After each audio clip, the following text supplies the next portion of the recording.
Pakistan imezitaka nchi za Kiislamu kuungana na kuwa na msimamo wa pamoja dhidi ya Israel, huku waziri wa ulinzi wa nchi hiyo Khawaj Asif akisema Israel ni tishio kwa ulimwengu mzima wa Kiislamu na akitaka kuwepo kwa ushirikiano wa kijeshi wa pamoja kukabiliana na tishio hilo.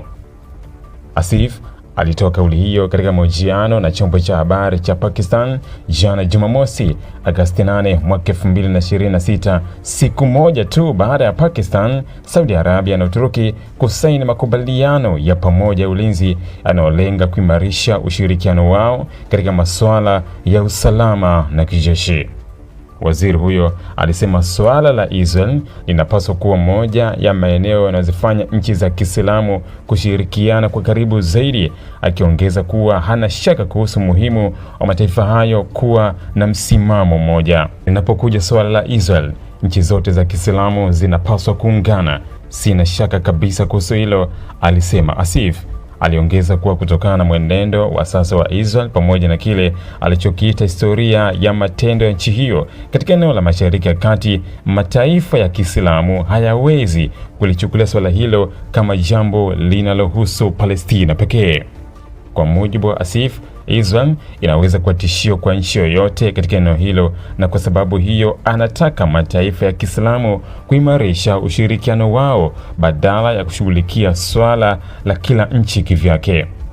Asif pia alirejea historia ya kuanzishwa kwa Israel, akitaja azimio la Balfour la mwaka 1917 ambalo Uingereza ilitoa wakati wa vita vya kwanza vya dunia, likieleza kuunga mkono kuanzishwa kwa makazi ya kitaifa kwa Wayahudi katika Palestina.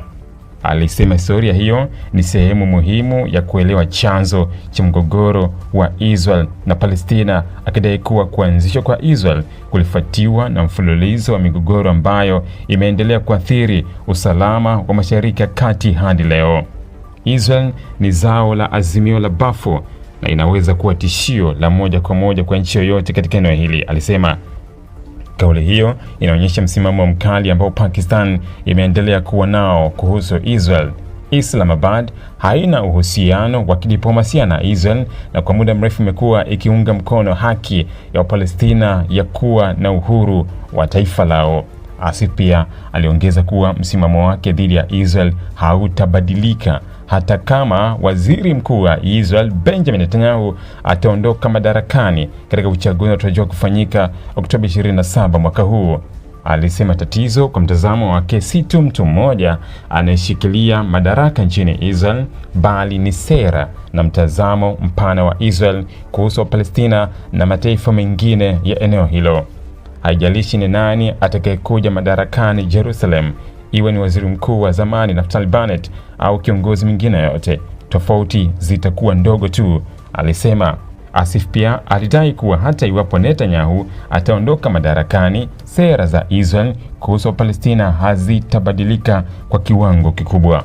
Alisema mtazamo wa Israel kuhusu Palestina pamoja na kile alichokiita chuki dhidi ya Uislamu utaendelea kuwepo, kwa kidai kwamba Israel imekuwa ikichochea migawanyiko kati ya nchi za Kiislamu.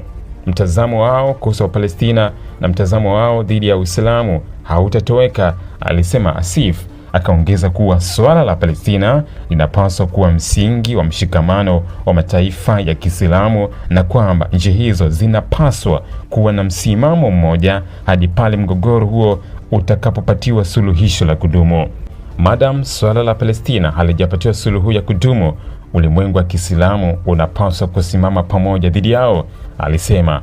Kauli ya Asif imekuja wakati ambapo Pakistan, Saudi Arabia na Uturuki zimeongeza ushirikiano wao wa kiusalama kupitia makubaliano mapya ya ulinzi. Ingawa makubaliano hayo hayaelezwa rasmi kuwa muungano wa kijeshi unaolenga Israel, kauli ya waziri wa ulinzi wa Pakistan imeongeza mjadala kuhusu namna ushirikiano huo mpya unavyoweza kuathiri mazingira ya usalama katika Mashariki ya Kati na ulimwengu wa Kiislamu.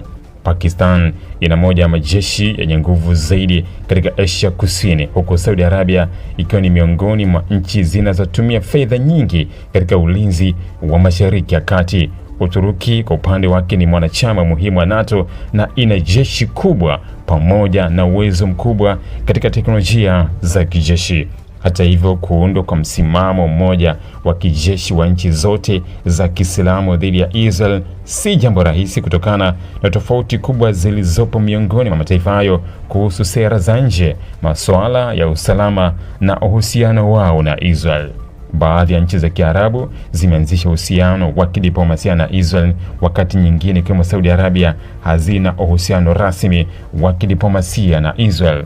Saudi Arabia imekuwa ikisema kwamba suluhisho la suala la Palestina ni jambo muhimu katika mjadala wowote kuhusu uwezekano wa kuanzisha uhusiano rasmi na Israel.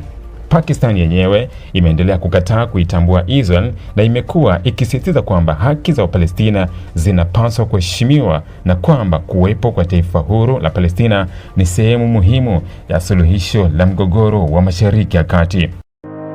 Ili kuwa mwanafamilia bora wa Global TV, usisahau kusubscribe, like, kushare na kucomment. Baada ya kusubscribe, bonyeza alama ya kengele ili kupata taarifa kwa kila video inayopanda Global TV Online.